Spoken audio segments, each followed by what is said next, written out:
Y organizaciones civiles piden que se hable sobre los efectos reales y las afectaciones que puede tener a la salud el nuevo cigarro electrónico que empresas del mercado tabacalero piensan introducir.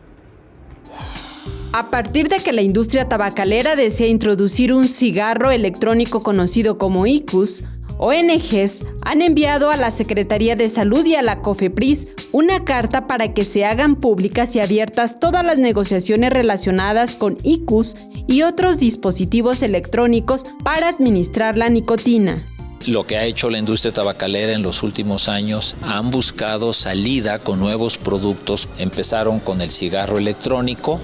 Esta petición se hace con la finalidad de reducir los riesgos de enfermedades relacionadas con el tabaco.